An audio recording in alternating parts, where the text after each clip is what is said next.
A toxic lake so deadly that simply standing on its shore for an hour could kill you.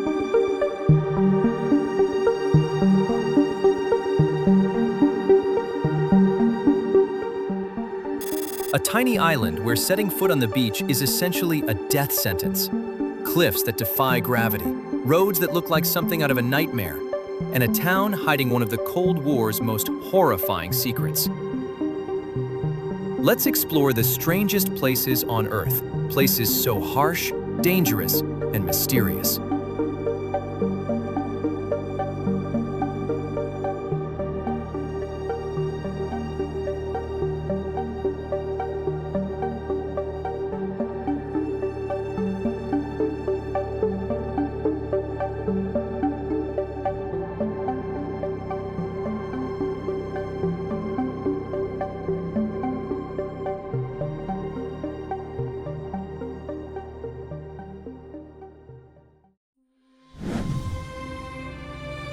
Multnomah Falls is frequently cited as the crown jewel of the Columbia River Gorge in Oregon. Standing at a total height of 620 feet, it is the tallest waterfall in the state, characterized by a dual-tier cascade fed year-round by underground springs from Larch Mountain. While its accessibility from the Interstate 84 corridor makes it one of the most visited natural landmarks in the United States, its aesthetic appeal masks a volatile environment that becomes exceptionally lethal during the winter months.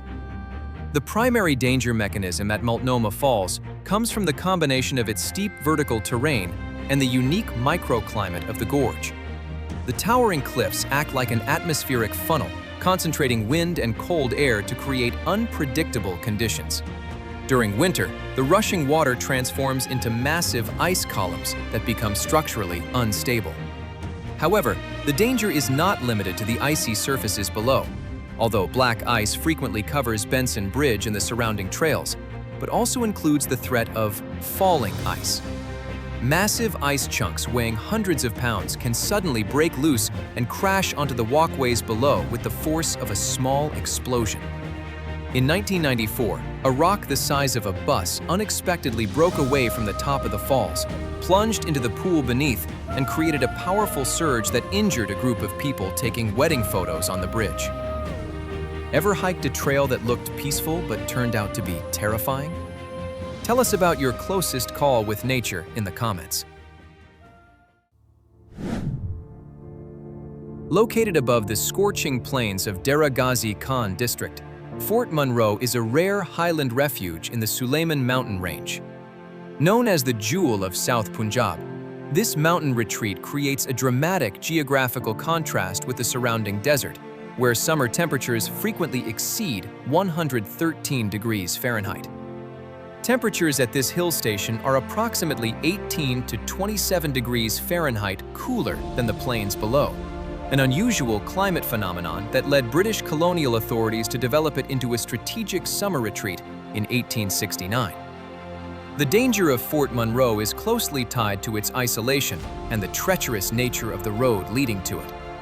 The route to the summit is a narrow mountain pass with dozens of sharp hairpin turns and steep sections vulnerable to sudden landslides. Although modern engineering introduced the second largest steel bridge in Asia along this route, environmental instability remains extremely high. Visibility can drop to zero within minutes because of mountain fog or sudden storms. This isolation is made worse by the lack of basic infrastructure. Visitors frequently report shortages of clean drinking water and reliable electricity, turning a recreational trip into a survival situation if they are not fully prepared. Beyond its present dangers, Fort Monroe also hides a profound geological mystery. The rocks along the ascent contain a distinct thin gray-brown layer known as the KT boundary, the Cretaceous-Tertiary boundary. This sediment layer is the planet's line of extinction, providing evidence of the massive meteor impact that struck Earth 65 million years ago and triggered the global mass extinction that ended the age of the dinosaurs. Walking the trails of Fort Monroe means crossing a landscape that witnessed a planetary-scale catastrophe, a reality that contributes to the site's overwhelming atmosphere and sense of existential danger. Where are you from? What dangerous and isolated places do you know? Leave a comment below and let's chat.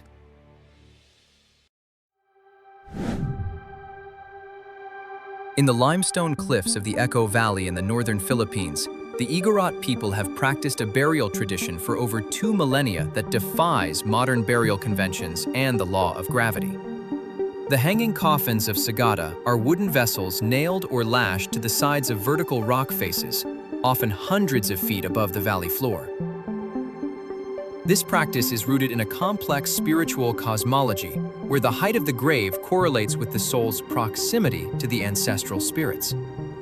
The methodology of these burials is as hazardous as the location itself. Elderly Igorot often carve their own coffins from hollowed logs in anticipation of their demise. If a person dies of natural causes, infants and the sick are strictly excluded from this ritual as they are believed to bring bad luck. The body is placed in a sangadil, or death chair, and bound with vines.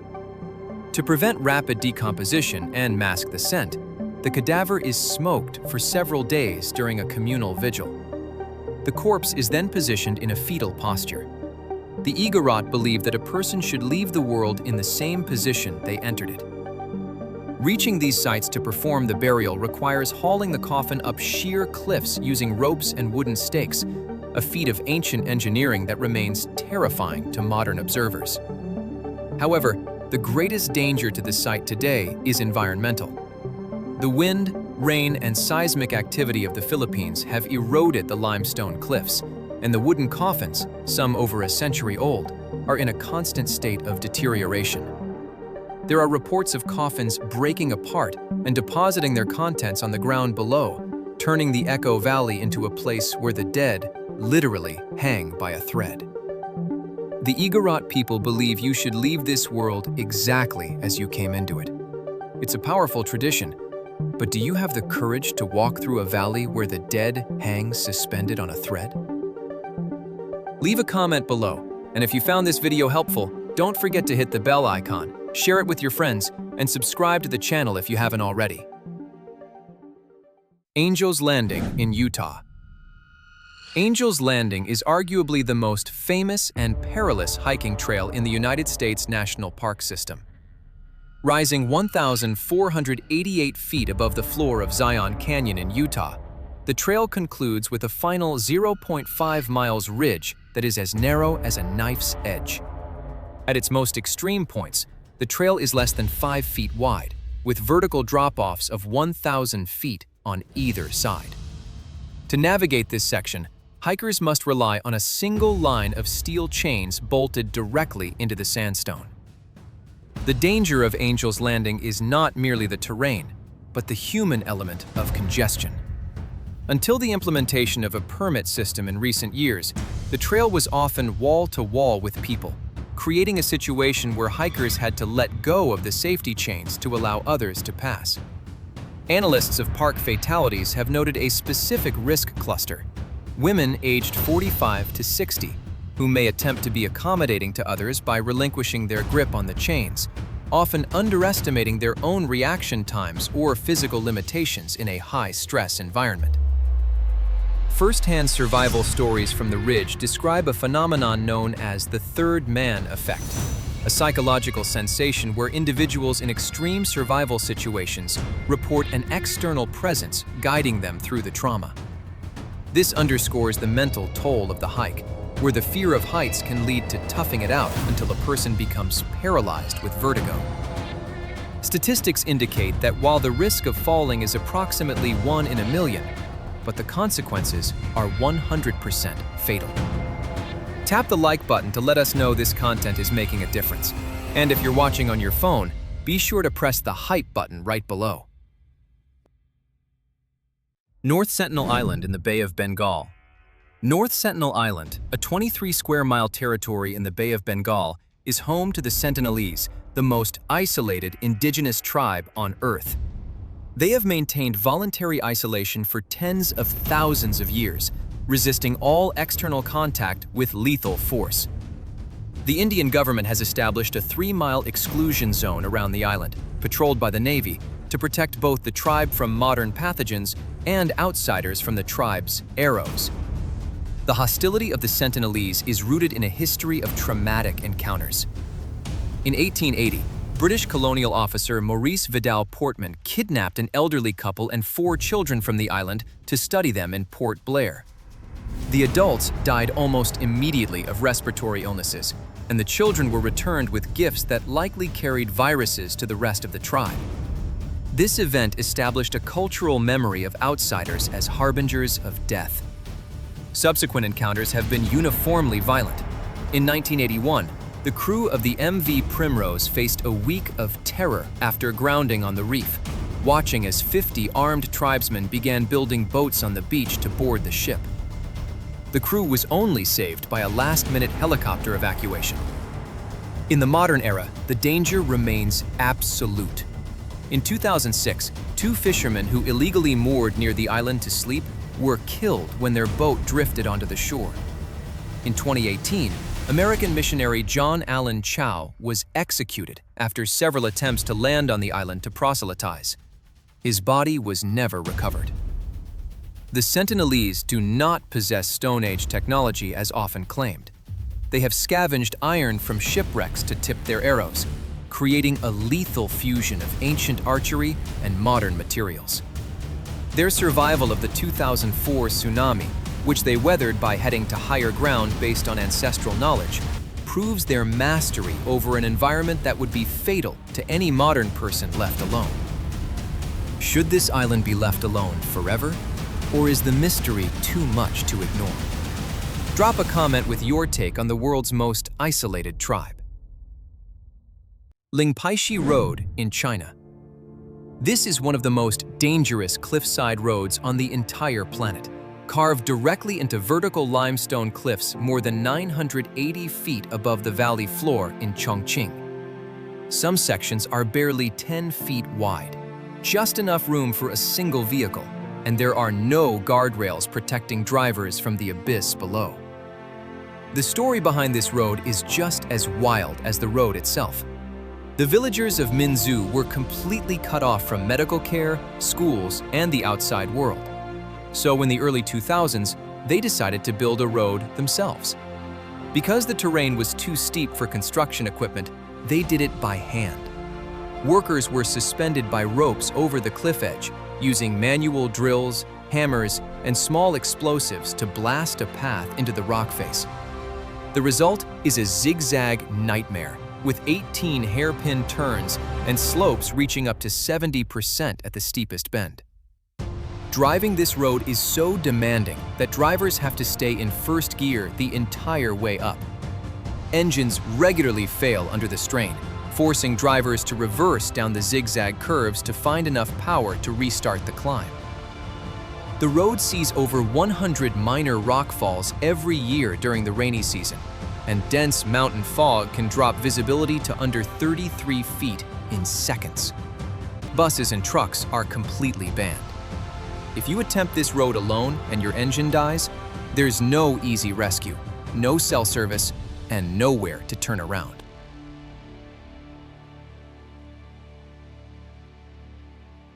La Rinconada in Peru. Located at an altitude of 16,700 feet in the Peruvian Andes, La Rinconada is the highest permanent settlement on Earth. It is a place where human biology is pushed to its absolute limits. The air here contains only about 40% of the oxygen available at sea level, causing chronic oxygen deprivation, drowsiness, and altitude sickness in people who are not acclimated. The city is built on a permanent glacier, and its 50,000 residents live in what can only be described as an environmental disaster zone. The danger of La Rinconada comes from its economic structure, the cachorreo system. Miners work for a gold mining company for 30 days without pay. On the 31st day, they are allowed to enter the mine and take whatever ore they can carry on their backs. Whether that ore actually contains gold is entirely a matter of luck. Many miners work for months only to discover they hauled away worthless rocks. This desperation has created a lawless society with no running water, no sewage system, and garbage piled throughout the streets, occasionally burned for warmth in temperatures that can drop to -4 degrees Fahrenheit. Furthermore, gold processing is a public health nightmare. Miners use mercury to extract gold from crushed rock, often heating the mercury mixture inside their homes over open flames. This releases toxic mercury vapor into the atmosphere, contaminating the air, soil, and glacial meltwater that residents drink.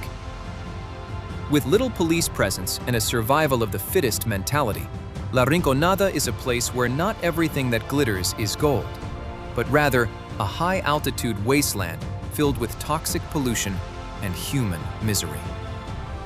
Living on a glacier with 40% less oxygen, just for a chance at finding gold, is any amount of wealth worth that risk?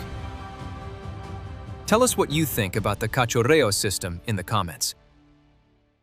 Lake Karachay in Russia. Lake Karachay, located near the town of Ozyorsk in Russia's Ural region, holds the disturbing title of the most polluted place on Earth. From 1951 to 1953, the Soviet Union used the lake as an open-air dumping site for high-level radioactive waste from the Mayak nuclear facility. The radioactive accumulation became so extreme that scientists estimated the sediment at the bottom of the lake was almost entirely composed of radioactive isotopes at a depth of 11 feet. The danger level of Lake Karachay is measured in sieverts, the unit used for effective radiation dose. In 1990, radiation levels near the lake's discharge point measured 6 sieverts per hour, enough to deliver a fatal dose in less than 50 minutes. The Mayak facility itself was also the site of the 1957 Kishtim disaster, when a cooling system failure caused a radioactive waste storage tank to explode with the force of 70 tons of TNT. This event, kept secret for decades, released 20 million curies of radiation and caused a 41% increase in leukemia cases throughout the surrounding region. By 1967, a severe drought caused Lake Karachay to partially dry up, and strong winds spread radioactive dust across more than 1,800 square kilometers, contaminating an additional 500,000 people. To mitigate these risks, the Russian government began backfilling the lake with specialized concrete blocks and rock in 1986, a process that was only completed in 2016. Today, the lake is a dry storage facility, but the danger remains hidden underground. Over 1 billion gallons of groundwater are contaminated, a radioactive plume that continues to migrate and threaten the planetary ecosystem. Mezhgorye in Russia. You might have heard of abandoned cities or restricted military zones, but Mezhgorye is something different entirely. It's a fully functioning, closed town located south of the Ural Mountains in Russia's Bashkortostan Republic. Around 16,000 people live there, but it's completely sealed off from the outside world. The town was founded in 1979 and officially declared a town in 1995, alongside a massive secret mountain base buried inside Mount Yamantau. Satellite imagery suggests the underground complex covers roughly 400 square miles, an area equivalent to the entire interior of the Washington, D.C. Beltway. The facility is buried under 3,000 feet of quartz rock, which has the unique property of interfering with radio signals, making the bunker nearly impossible to detect or jam. Mezhgorye is believed to be tied to Russia's Dead Hand system, a semi-automated nuclear retaliation system designed as a fail-deadly deterrent. If a nuclear strike is detected and the system loses contact with Moscow, it can automatically transfer launch authority to officers in the bunker, ensuring a retaliatory strike even if the entire Russian leadership has been wiped out. The residents of Mezhgorye are either Russian government employees or family members of those employees. Tourists, journalists, and curious travelers are absolutely forbidden. If you get too close without permission, you'll find yourself staring down the barrel of a rifle. As of 2025, the facility is still active, still being modernized, and still one of the most secretive places on the planet. Kawah Ijen volcano in Indonesia. On the Indonesian island of Java, the Kawah Ijen volcano is an environment where the boundary between the ordinary world and the supernatural seems to disappear. At night, the volcano is illuminated by electric blue lava, a phenomenon that is actually the combustion of high-pressure sulfur gases escaping from cracks in the ground at temperatures exceeding 1,100 degrees Fahrenheit. This creates flames reaching up to 16 feet high, sometimes condensing into liquid sulfur that flows down the mountain while still burning, creating the illusion of blue lava. At the center of this volcanic crater lies the world's largest, highly acidic crater lake. The water here has a pH as low as 0.13, turning it into an acid cauldron more corrosive than the liquid inside a car battery. In 2008, explorer George Kourounis led an expedition into the center of the lake using an inflatable boat to measure its chemical composition, a journey described as drifting across a sea of death soup, where even a slight capsize could result in the complete dissolution of the human body in one of the most painful ways imaginable.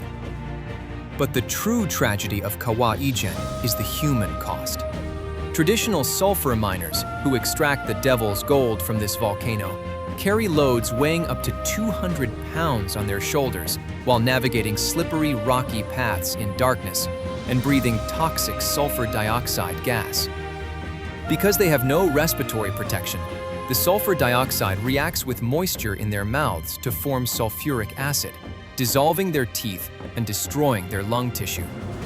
For these miners, life expectancy often does not exceed 40 years, as Ijen's mystical blue flames serve as a slow executioner for those who labor beneath their glow.